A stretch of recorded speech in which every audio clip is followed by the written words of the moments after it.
Hey hustlers, welcome back to my channel. It's your girl Kelly and I'm back with another video. I want to have a good vibe for this video because I'm talking about my mistakes that I made. My first 5 mistakes I made in business before I launched, or I found out after I launched. I've been in business for 6 months. I have an online store. I sell a couple of items. If you guys have not checked out my website, I'll put it in the description. You guys can check me out at delaroxy.com. But yes, if you're interested to know, my mistakes, you're about to launch your business, you're an aspiring entrepreneur, aspiring store owner, stay tuned. I got some good stuff for you. Stay tuned. Make sure you're subscribed, your notification bell is on, you give me a thumbs up if you like videos like this. All right, and we're gonna go ahead and get into the video. First they drain you mentally, threaten your identity, then they treat you like the enemy. Repetition of history. All right, so I'm talking about my mistakes, and sometimes it's hard to just realize that you are faulty. All of us have our flaws and our faults, but in business it's good to know so you can correct them for one and then make a better business decision going forward. So I have 5 mistakes that I made in business so far. So number 1, if you guys do not know, I have a LLC. That is the business structure that I went with for Della Roxy. It just made sense. It gives you a little bit of credibility, taking time to actually, put some time into your business and incorporate. So the first thing that I did when it came to my LLC was I filed the wrong NAICS code. So yes, I filed the wrong North American Industry Classification System. That's what it stands for. Just learned that.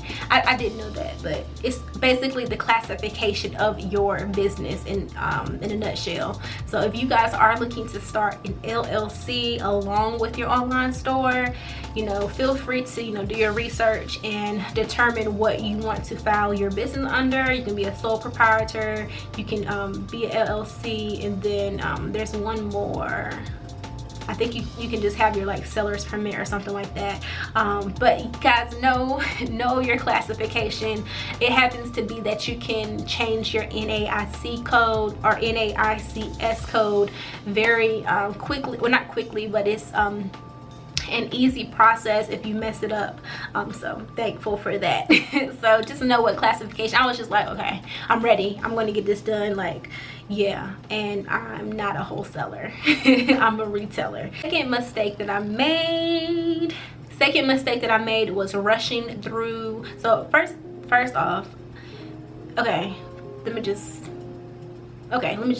the second mistake was industry research. The research process. So it's not necessarily a mistake, it's just something that I have to look at the camera, sorry. It's not necessarily a mistake, but it's something that I could have dug a little bit deeper. But what I found was that it is trial and error. So I say it's a mistake because I could have done some more research. I could have spent some more time or writing more notes with as far as industry research and just not someone else, but the industry. So fashion, and breaking it down and actually looking up fashion over the years and where it came from. And I could have sat down more and made more notes pertaining to that. But on the flip side, I think that it's trial and error with anything that you do, especially with business, because things change very rapidly. So on one side I can do all the research I want to do, but in its entirety and in reality things are going to change. But it really helps to do that research, just to have a foundation of where you're looking to take it in history, so that when people are doing research in the future, they'll look at your stuff. So it's just looking at the way of things and the trends in the industry beforehand, before you coming into the industry, basically. So that was my second mistake. So my third So you guys, if you guys watch my videos, you already know I stress having a strategy and I stress having a budget. So that was my third mistake, not having a budget per se, because the way that I went about, you know, doing my vendor lookups or testing, excuse me y'all, doing vendor testing, and my startup costs were kind of all over the place just because my situation was unique to my situation. So every time, you know, I had a job, so every time I got paid, it's like, okay, I can go get a little bit now. Every time I get paid the next time, I can get this much now. So over time, it was just kind of like every time I get paid, I got paid this much. I'm a budget with the money that I have right now. It wasn't a complete budget because it was just, okay, this week I can do this week I can do this. So it was a short-term budget, but overall I did not have a complete budget for the year. So I could not even tell you guys how much I spent over a year. Well, I can give you kind of close to it, but I don't have a figure. So that was a mistake to me. Like, I did not only spend, the advice I can give is only spend what you can. And so the fact is I spent what I could, so it made sense to me. But I think that if I had a budget that I was taking from, like a large budget for the whole complete time frame that I wanted to vendor test and get things for the startup, I would have had a more clear vision of how much I started with. But I'm gonna do a video on that too, because I do know how much I spent, and the amount was crazy. So I am going to do a video on startup costs and how much I started with to start my online store. So stay tuned for that. My fourth mistake was it, you know, applies to packaging and what I wanted my customer to experience when they got the package.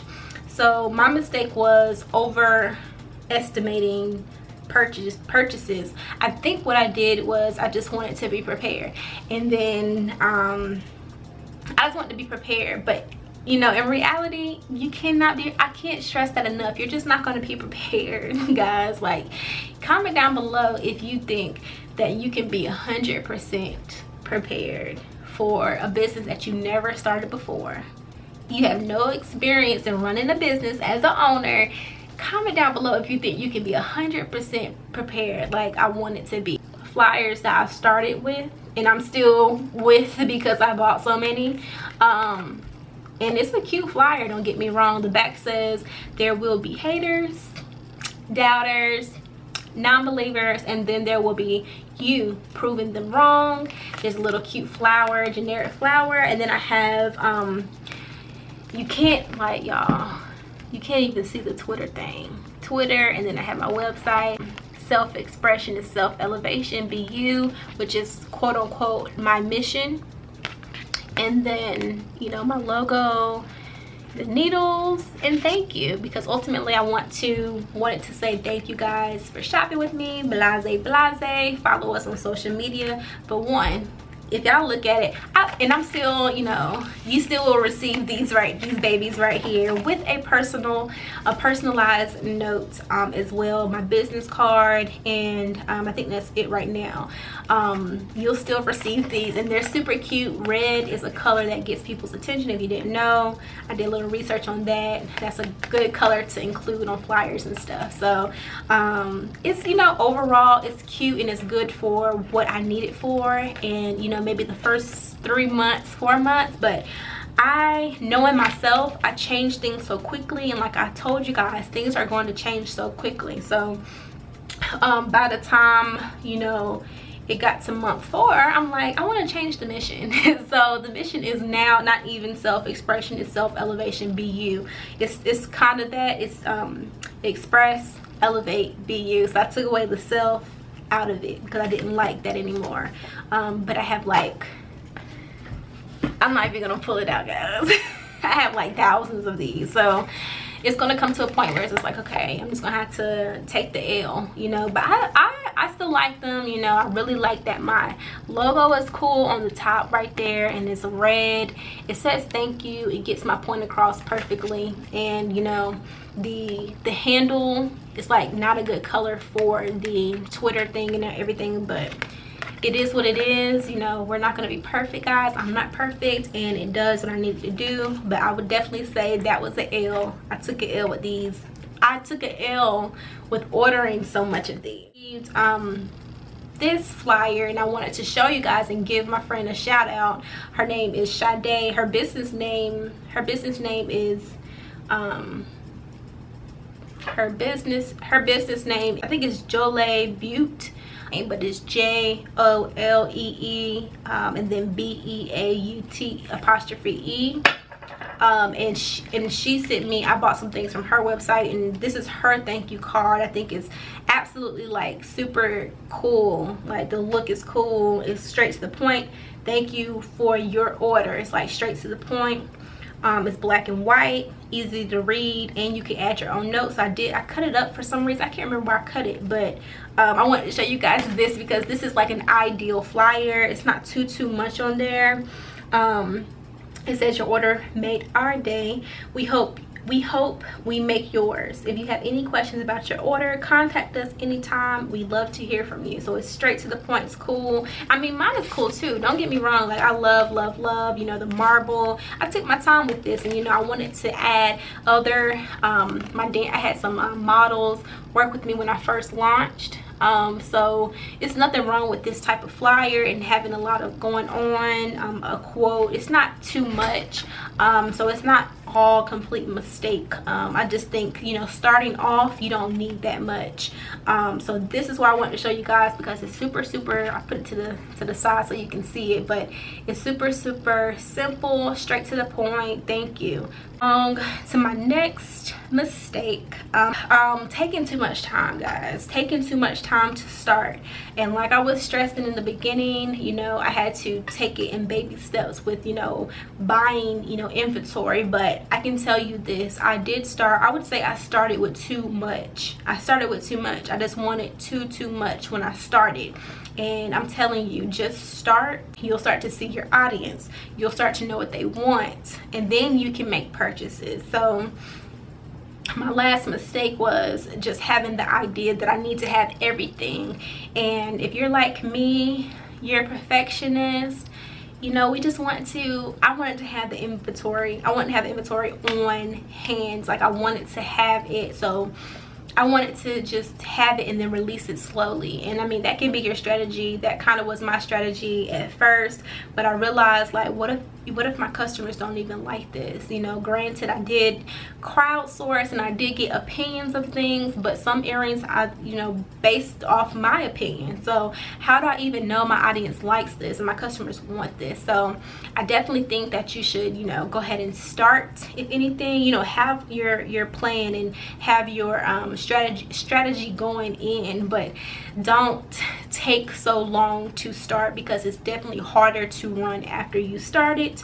And then I didn't really understand that until it's after 6 months, and I'm like, okay, this is an everyday thing, y'all. This is an everyday thing. So comment down below if you learned anything from this video. I hope that it did help someone in any shape or form. I love doing videos like this and creating content for you guys. Always know that I'm in the kitchen and I'm cooking for y'all. So if you like this video, give me a thumbs up, leave me a comment down below, give me some video suggestions if you guys want to. Thank you guys for giving me video suggestions to my email. I really appreciate them, and they are coming. So yeah, that's all I have for you folks today.